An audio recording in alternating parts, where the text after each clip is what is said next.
नमस्कार। स्वदेश न्यूज के खास कार्यक्रम छत्तीसगढ़ की बात में आप सभी का बहुत बहुत स्वागत है।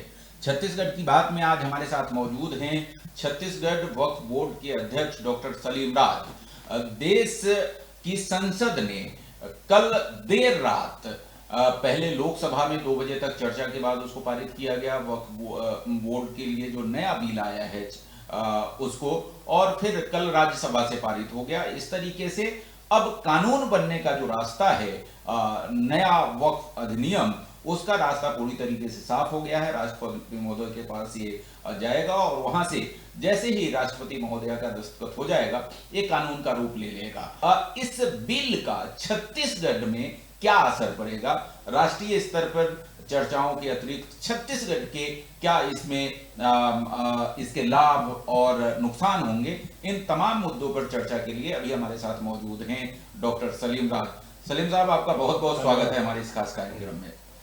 सबसे पहली प्रतिक्रिया तो मैं यही जानना चाहूंगा, हालांकि आप भारतीय जनता पार्टी के नेता है, वक्फ बोर्ड के अध्यक्ष हैं, तो भारतीय जनता पार्टी का लाइन ही बोलेंगे, लेकिन ये बिल जो पास हुआ है, वक्फ अधिनियम 1995 को एक तरीके से परिवर्तित करके नया बिल लाया गया है, इसका असर देश के मुसलमानों के, आम मुसलमानों की जिंदगी पर किस तरीके से पड़ेगा?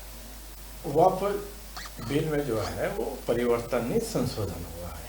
1995 का जो वक्फ एक्ट था उसमें संशोधन किया है। संशोधन ये किया गया थी जो अनेक शक्तियाँ दी गई थी उसका दुरुपयोग हुआ था।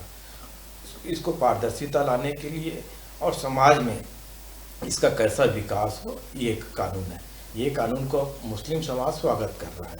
जो समाज के हमारे ठेकेदार हैं, जो मुतवल्ली है और जो बड़े नेता लोग हैं, जो वह प्रॉपर्टी में कब्जा किया हुआ, देश में 8,72,000 करोड़ की प्रॉपर्टी है, उसमें लगभग 200 परिवार का ही कब्जा है, बाकी मुसलमान गरीब है। ये नया वह बिल आने से मुसलमानों की तरक्की होगी, मुसलमान शिक्षित होगा, मुसलमानों की आर्थिक हालत सुधरेंगी। ये देश के नरेंद्र मोदी जी, अमित शाह जी ने और किरण रिजिजू ने विचार किया कि भारतीय जनता पार्टी सबका साथ, सबका विकास, सबकी तरक्की की बात करती है। आज मुसलमानों की हालत दलितों से ही बेकार है, इसके जिम्मेदार कौन है?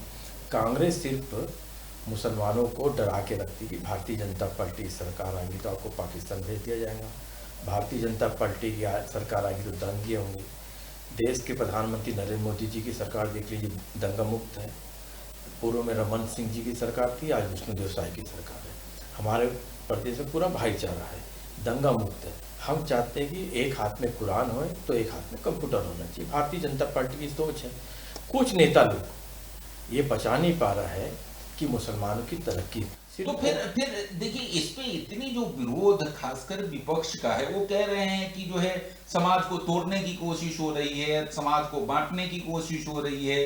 कुछ लोग तो पता नहीं क्या क्या कह रहे हैं कि अगर बिल पास हो जाएगा तो ये हो जाएगा, वो हो जाएगा। हालांकि बिल शांतिपूर्ण तरीके से पास हो गया और आज देश भर में अमन चैन है जब हम बात कर रहे हैं तो। लेकिन इस तरह की बात आखिर क्यों? विपक्ष वोट बैंक के खातिर मुसलमान समाज को गुमराह कर रहा है। वक्फ बिल को अध्ययन करना चाहिए।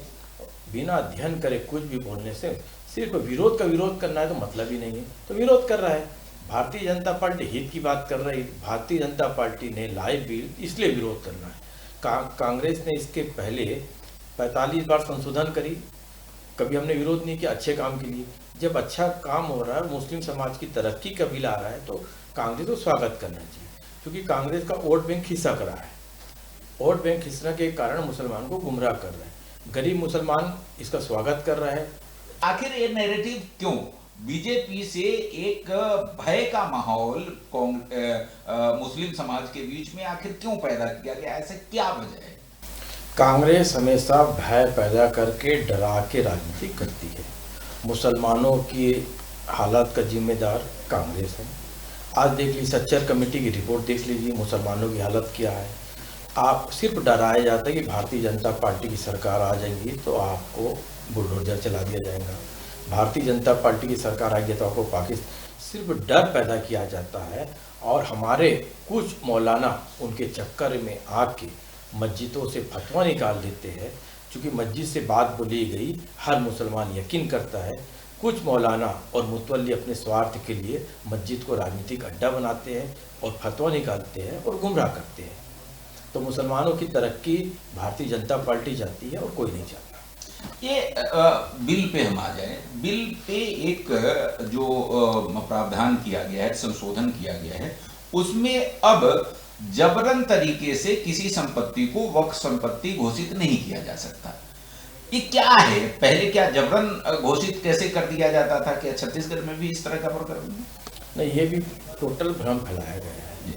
वक्फ करने के पहले कलेक्टर को आवेदन देना पड़ता है। कलेक्टर के आवेदन के बाद कमिश्नर के पास जाएगा। कमिश्नर के बाद एसडीएम उसका निरीक्षण करेगा। वो प्रॉपर्टी विवादित भी रहेंगी तो वक्फ नहीं हो सकती। परिवार से सहमति लिया जाता है, उसके बाद वक्फ किया जाता है। वक्फ राजपत्र में प्रकाशन होने के बाद वक्फ कहलाती है। कोई भी प्रॉपर्टी को हम वक्फ बोलने से वक्फ नहीं होता। ये कांग्रेस क्योंकि उसके पास मुद्दा नहीं है तो गुमराह कर रही है। वास्तविकता बताए ना कि वक्फ की परिभाषा क्या है। वक्फ की परिभाषा क्लियर है कि आपको कलेक्टर को आवेदन देना है, निरीक्षण होगा, उसके बाद पूरी चर्चा होगी, पेपर में प्रकाशन होगा, उसके बाद वक्फ होता है। डायरेक्ट वक्फ नहीं होता है। तो ये एक तरह का भ्रम है कि जिसमें ये कहा जा रहा है कि पहले किया जा सकता था ऐसे ही, अब नहीं किया जा सकता। इसमें दो तरह का है। जब मुगल शासन थे और मुगल शासन की प्रॉपर्टी थी और एक कुछ लोग पाकिस्तान चले गए थे, पाकिस्तान की प्रॉपर्टी को शत्रु प्रॉपर्टी कह दिया गया। तो वो विवाद ये है कि जो पाकिस्तान चले गए तो वो प्रॉपर्टी का मालिक तो सरकार होना चाहिए। सिर्फ भूमाफिया और बिल्डरों से मिलकर साठ गाड़ कर लाखों की जमीन कौड़ियों के भाव में बेचना। अनेक जमीन देख लीजिए, दिल्ली की जामा मस्जिद गिरदिली देख लीजिए, छत्तीसगढ़ में देख लीजिए। शहर के जो 90,000 70,000 रुपये स्क्वायर फीट की जगह है मालवी रोड की, वो क्या 700 रुपये स्क्वायर फीट में जगह बिक सकती है क्या? और वक्फ की प्रॉपर्टी है, पटवारी रजिस्ट्रार से मिल के गलत तरीके से रजिस्ट्री हो जाती है, फिर रजिस्ट्री सुनी करी जाती है। तो ये पारदर्शिता लाने के लिए जरा मुझे बता दीजिए, आपने मालवीय रोड की बात की है, स्पेसिफिक आपने कहा कि मालवीय रोड में जो है 80,000 90,000 रुपए स्क्वायर फीट की जमीन 700 रुपए में बेच दी गई। इसका जरा बताइए, हमारे दर्शक जानना चाहेंगे कि क्या है पूरा मामला।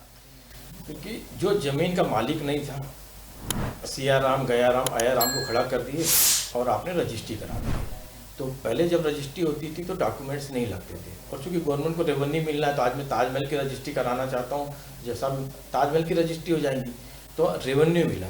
पटवारी रजिस्ट्रार की साठगांठ से वो प्रॉपर्टी चढ़ गई। जब वह प्रॉपर्टी बिक नहीं सकती, सिर्फ वह प्रॉपर्टी किराए से दे सकते, तो इस टाइप की फर्जी रजिस्ट्री हुई है। तो ये कितना बड़ा एरिया होगा, कितनी बड़ी प्रॉपर्टी जो है रही होगी ये, अगर आंकड़ों में बात करें हम तो कितना नुकसान हुआ होगा? छत्तीसगढ़ में करीबन अभी कुछ जिलों का 500 करोड़ से ऊपर की फर्जी तरीके से रजिस्ट्री बिक गई है। नेशनल हाईवे एक्सप्रेस हाईवे में चले जाइए, 12 एकड़ जगह थी, 12 एकड़ जगह 23 लाख रुपये एकड़ में बिक गई, जो आज 3 करोड़ 25 लाख रुपये एकड़ की गवर्नमेंट की गाइडलाइन, मैं नहीं बोल रहा हूँ, गवर्नमेंट की गाइडलाइन है 3 करोड़ 25 लाख रुपये हेक्टेयर, तो 23 लाख पे ज़मीन बेच दिया जा रहा है, वो ज़मीन बिक नहीं सकती। मतलब आप ये कहना चाहते हैं कि बहुत घोटाले इसमें जो है किए गए हैं वक्फ के नाम पे? वक्फ के नाम पे सिर्फ भूमाफिया का कब्जा है और समाज का उत्थान नहीं हुआ है।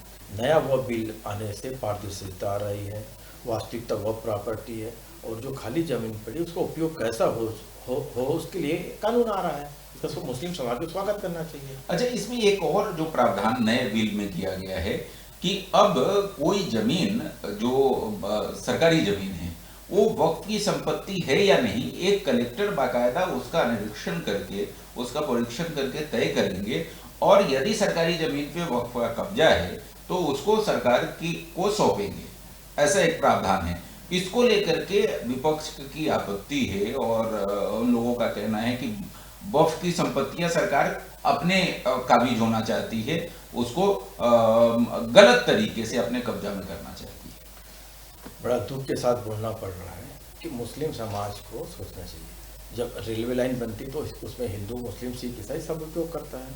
जब शासकीय कार्यालय बना है तो शासकीय कार्यालय धर्म के लिए नहीं बना रहता, सब धर्म का कलेक्टेड उपयोग कर रहा है।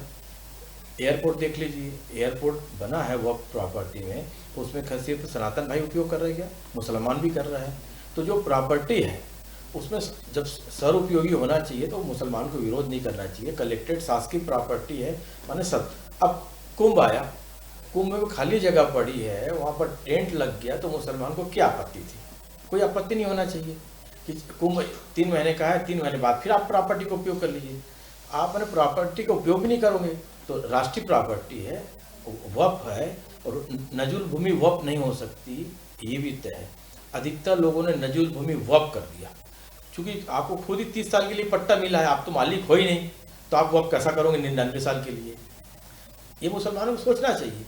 मुसलमान बिना सोचे समझे जज्बाती होता तो देश कानून से चलेगा, जज्बात से नहीं चलेगा। दूसरा एक महत्वपूर्ण बात है कि जो पुरातत्व सर्वेक्षण विभाग के 280 से ज्यादा इमारतें हैं, जो बड़ी बड़ी इमारतें हैं, वो भी जो है अब वक्फ से मुक्त होगा। इसको लेकर के भी एक आपत्ति है मुस्लिम समाज का और विपक्ष का। देखिए, पुरातत्व विभाग है तो मुसलमानों का आपत्ति क्या होना चाहिए? राज उपयोग कर ले या घनश्याम का उपयोग कर ले, वो तो प्रॉपर्टी है। ताजमहल, ताजमहल के लिए हिंदू भी देखने जाता है, मुसलमान भी देखने जाता है। जब शासन की प्रॉपर्टी हो जाएंगी तो उसकी प्रॉपर देख रेख अच्छे से होगी, व्यवस्था होगी। और मुगल शासन की जो प्रॉपर्टी थी उसको नष्ट होना चाहिए। मुगल लोग ने आक्रमण किया, आक्रमण करने के कारण आज हिंदू मुसलमान में भेदभाव उसी कारण हुआ। बाबर था, बाबर कोई मुसलमानों का रहनुमा नहीं था, बाबर आक्रमण था, यहाँ के पैसा लूटने के लिए, प्रॉपर्टी लूटने के लिए आया था। तो हमारे जो नायक है अब्दुल कलाम है, हमारे नायक अब्दुल हमीद है जो पाकिस्तान के टैंकर। अब औरंगजेब की बात करते हैं, औरंगजेब ने आक्रमणधारी था, उसकी कब्र नहीं खोदना चाहिए, उसके काले कारनामे का बोर्ड लगाना चाहिए। एक बार हम कब्र खोद देंगे तो आगे पीढ़ी को क्या पता चलेगा औरंगजेब कौन था। औरंगजेब को जिंदगी भर जिंदा रखते हुए उसके काले कारनामे दिखाया जाए कि आक्रमणधारी था, जाति किया था, इतनी मंदिर तोड़ा था। उसी दिन से उसको पूजना बंद कर देंगे, लोग थूकना शुरू कर देंगे। हमारे जो पूर्वज हैं यहाँ के न केवल छत्तीसगढ़ बल्कि पूरे देश के जो मुस्लिमों के पूर्वज हैं, वो 4 पीढ़ी 5 पीढ़ी पहले कहीं ना कहीं हिंदू रहे होंगे, लेकिन आक्रांताओं की वजह से ये स्थितियाँ हुई। इस चीज को स्वीकार करने में मुस्लिम समाज को इतनी दिक्कतें क्यों हो रही है? मुसलमान समझने भी लगा है, क्योंकि इस्लाम है आस्था, आस्था के अनुसार हम पूरा चल रहा है। हिंदू सनातन धर्म पूर्वज उनके वो ही थे, बाकी सच्चाई स्वीकार करने में तकलीफ होती है। जिस दिन सच्चाई स्वीकार कर लेंगे उस दिन हमारा भाईचारा बढ़ जाएगा, सामाजिक समरसता बढ़ जाएगा। इस्लाम में शादी होती है, हिंदुस्तान एक ऐसा देश है जहाँ पर हल्दी लगा के शादी की जाती है, इस्लाम में कहीं नहीं लिखा है। ये भारतीय संस्कृति है कि नहीं? लेकिन जो भारत के मुस्लिम हैं उनमें भी हल्दी लगा के शादी होती है। भारत के 100% मुसलमान, मैं स्वयं, मेरी जब शादी हुई थी तो हल्दी लगाई गई थी, मेरे पिताजी की शादी हुई थी हल्दी लगाई। मैं अनेक शादियों में जाता हूँ, जो बड़े बड़े धर्म विद्वान हैं उनकी भी शादी हुई थी हल्दी लगा के। इस्लाम में तो कहीं नहीं लिखा है। मतलब आप ये कहना चाहते हैं कि कहीं ना कहीं जो है यहाँ का जो इस्लाम है वो भारतीय संस्कृति से बहुत नजदीक से जुड़ा हुआ है, आप ये कहना चाहते हैं? नहीं, धर्म अपना है। हाँ, धर्म अपना है, संस्कृति भारतीय पूरी तरीके से। हाँ, हमारे पूजा करने का तरीका इस्लामिक है, हमारी लाइफ स्टाइल इंडियन है, भारतीय है। और चाहते हैं कि वो संस्कृति अगर अपना ले पूरी तरीके से तो फिर भाईचारा का जो अभी कहीं ना कहीं एक तरह का दुराव है वो खत्म हो जाएगा। भाईचारा तो कायम होना चाह रहा है, बाकी जो नेता लोग हैं वो नहीं चाह रहे कि सामाजिक एकता हो, अपनी रोटी सेकते रहे, फूट डालो राज करो, कांग्रेस का काम रहा। ये स्थिति है, मुसलमान समझता है, बोल नहीं पा रहा है। एक टर्म आया है वक्फ अल औलाद, उससे अभी आपकी सरकार कह रही थी कि उससे जो है महिलाओं को काफी लाभ मिलेगा नए अधिनियम के माध्यम से। कैसे मिलेगा जरा बताइए। वक्फ 3 तरह का होता है, एक वक्फ होता है, एक वक्फ अल औलाद होता है और एक वक्फ मुख्तियार होता है। तो वक्फ अल औलाद होने से उसकी जो रेवेन्यू होंगी वो उनके परिवार के पालन पोषण, शिक्षा दीक्षा के उपयोग के लिए होंगी, तलाकशुदा विधवा महिलाओं के लिए होंगी। तो ये जो बिल आ रहा है उम्मीदों का है, मुसलमानों की तरक्की का बिल है। आज शिक्षा की एक भी हॉस्पिटल देश में वक्फ बोर्ड ने बनाई क्या? एक भी हॉस्पिटल बनाई क्या? कोई बच्चों को स्कॉलरशिप दी क्या? नहीं। सिर्फ वक्फ बोर्ड भूमाफिया और राजनीति का अड्डा बन गया था। उसमें पारदर्शिता लाने के लिए भारतीय जनता पार्टी की सरकार, देश के प्रधानमंत्री नरेंद्र मोदी जी चाह रहे हैं कि मुसलमानों की दिशा दशा सुधरे। उसके लिए किया जाता है। हमारी जो भी योजना बनती है जात पाती बांध के लिए नहीं बनती है। 1 रुपये किलो चावल की योजना देख लीजिए, गरीब का धर्म नहीं होता है, उसको दी। मातारी वंदन देख लीजिए, विष्णुदेव साई की सरकार में मुसलमानों को भी फायदा मिल रहा है, हिंदू भाई को भी मिल रहा है। प्रधानमंत्री आवास की योजना देख लीजिए। तो गरीब का धर्म नहीं होता, गरीब होता है। उसके लिए भारतीय जनता पार्टी है। कांग्रेस हिंदू मुसलमान की राजनीति कर कर अपनी रोटी सेकना चाहती है। इसमें अधिनियम में एक और बात है कि 6 महीने के अंदर आपकी जितनी प्रॉपर्टी है उसको ऑनलाइन करनी पड़ेगी, और इसके साथ ही जो वक्फ है उसका ऑडिट भी होगा, और सरकार नजर रखेगी कि भाई आप पैसा जो है वो कहाँ खर्च कर रहे हैं, कहीं गलत जगह तो नहीं खर्च कर रहे हैं। छत्तीसगढ़ राज्य वक्फ बोर्ड ने 3 माह पूर्व ही जारी कर दिया कि हर मस्जिद का अकाउंट होना चाहिए, मस्जिद की ऑडिट होना चाहिए, और 500 रुपये से ऊपर का पेमेंट आपको चेक से करना है। अधिकतर मस्जिदों का जो रेवेन्यू आता है वो समाज उत्थान में नहीं लगता है, शिक्षा के क्षेत्र में नहीं लगता है। अब 5 एसी है तो उसकी जगह 10 एसी लगा दिए। मस्जिद खूबसूरत कर रहे हैं, मुसलमान को खूबसूरत होने की ज़रूरत है। मुसलमान खूबसूरत ने मस्जिद को खूबसूरत करते जा रहे हैं। 5 एसी 3 फ्लोर है तो उसकी जगह 5 फ्लोर बना दिए। दीवार प्लस्तर है तो उसके ऊपर वॉलपेपर चुका। हम ये चाहते हैं कि मस्जिद भी आधुनिक रहे और मुसलमान भी आधुनिक होए। आपका जो रेवेन्यू आ रहा है उसका 30% आप शिक्षा के क्षेत्र में लगाइए ना, विधवा महिला को दीजिए ना। नहीं करते। सिर्फ बैंक बैलेंस बढ़ाने से एक मुतवल्ली आएगी, साहब मैंने पूर्व मुतवल्ली ने तो 20 लाख किया था, मैंने 5 करोड़ रुपये कर दिया। हमने बोले आपने बहुत गलत कार्य किया। आज 5 करोड़ करने के बाद आपने समाज का क्या काम किया? आज 5 करोड़ रुपये समाज में खर्च करते तो आज वो 25 करोड़ के मालिक को अगली बार वो दान देने वाले बन जाते। तो ये कुछ काम हो ही नहीं रहा है। सिर्फ मस्जिदों को खूबसूरत बना रहा है, मुसलमानों को खूबसूरत बनाने की जरूरत है। आप इस्लाम के विरोध में बात तो नहीं कर रहे हैं, क्योंकि लोग तो कहेंगे कि आप जिस तरीके से बात कर रहे हैं, आपको फतवा भी जारी हुआ था आपके खिलाफ, आपको बहुत सारी जो है धमकियां मिली थी, कहाँ पाकिस्तान वगैरह से। मुसलमान समझता है अधिक। आप देख लीजिए मुस्लिम बस्ती में डॉक्टर, इंजीनियर, वकील क्यों नहीं मिलता? आप जाके जैसे ही मुसलमान पढ़ा लिखा होता है सबसे पहले वो अपनी बस्ती छोड़ता है। बस्ती छोड़ने के कारण क्या है कि रूढ़िवादी लोग हैं। क्योंकि मौलाना साहब ने बोले तो आपका भी दिमाग है, आप भी अध्ययन करिए जो मौलाना साहब ने बोले वास्तविकता बोले कि नहीं बोले। क्योंकि अरबी भाषा को तुमको ज्ञान नहीं है, मौलाना साहब ने बोल दिए, आप भी ट्रांसलेशन करके समझिए इस्लाम क्या कहता है। इस्लाम बाल से बारीक कानून है, और इस्लाम जैसा सॉफ्ट कोई जगह नहीं है। आपके पास पानी नहीं है तो वजू आप इशारे से कर लीजिए। नमाज नहीं पढ़ सकते आप सोफे में नमाज पढ़ लीजिए। हजरत मोहम्मद पैगंबर साहब ने के ऊपर एक बुढ़िया कचरा फेंकती थी, 40 दिन तक कचरा फेंकते रहे। 40 दिन कचरे नहीं फेंके तो बोले यार वो बुढ़िया कैसी कचरा नहीं फेंकी? बोले साहब तबीयत खराब है। वो बुढ़िया से देखने गए, बोले साहब कचरा फेंकते तो आज कचरा नहीं फेंके। बोले मेरी तबीयत खराब है। जो लगातार कचरा फेंकने, उतना अत्याचार सहने के बाद भी इस्लाम डावाडोल नहीं हुआ। आज होली का रंग फेंकने से इस्लाम डावाडोल हो जाएगा? वह बिल आने से बोले इस्लाम खतरे में है।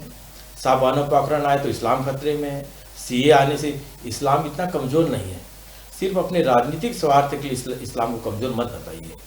इस्लाम सीए कानून के बारे में गलत भ्रम पैदा कर दिया गया। सीए कानून में कोई अध्ययन ही नहीं करता है, वह बिल का कोई अध्ययन नहीं करा है। कौवा कान ले गया, अपना कान देखने को तैयार नहीं है। तो जिस दिन हम प्रदेश में पूरा एक चर्चा और व्याख्यान वाला चालू करने वाले हैं कि वह मुसलमानों के हित के लिए है और मुसलमानों की तरक्की के लिए।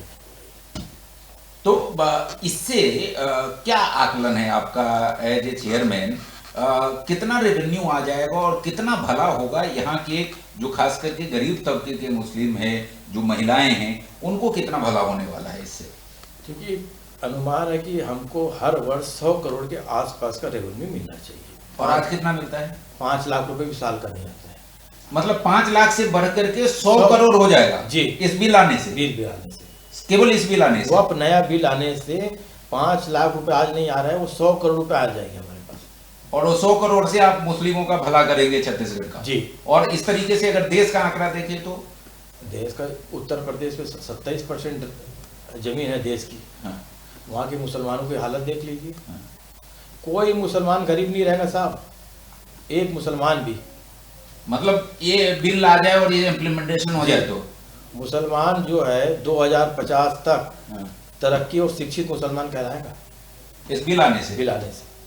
कितना लाभ होगा इसका? बिल्कुल, पूरा हर मुसलमान को अध्ययन करना चाहिए हाँ। और तुलना करना चाहिए। पहला हुआ 1995 वो बिल क्या कहता था और अभी क्या। सिर्फ वो भू माफियाओं को राजपाट करने के लिए 1995 का बिल बना था। दुर्भाग्य है कि आप देश में 2 कानून नहीं चलेंगे, संविधान से ऊपर कानून बना दिया था वक्फ ट्रिब्यूनल का, कि आप वक्फ ट्रिब्यूनल के बाद आप कहीं हाई कोर्ट नहीं जा सकते हो, सुप्रीम कोर्ट नहीं जा सकते हो। ये दादागिरी थी कि नहीं? ये दादागिरी को खत्म करने के लिए ये बिल आया है और इसका लाभ मिलेगा पूरे देश के समाज की तरक्की उन्नति वाला बिल है ये जी। और एक आपने सनातन बोर्ड की भी मांग की है कि सनातन बोर्ड भी बनना चाहिए। मुस्लिम समाज की तरक्की के लिए वो बोर्ड बिल है और वो बोर्ड बनाया गया है।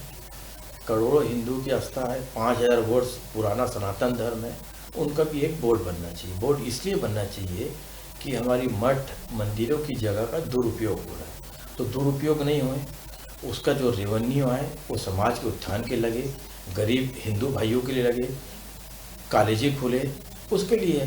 क्योंकि धर्म से विभाग बहुत बड़ा है, शासन के पास 50 काम रहते हैं।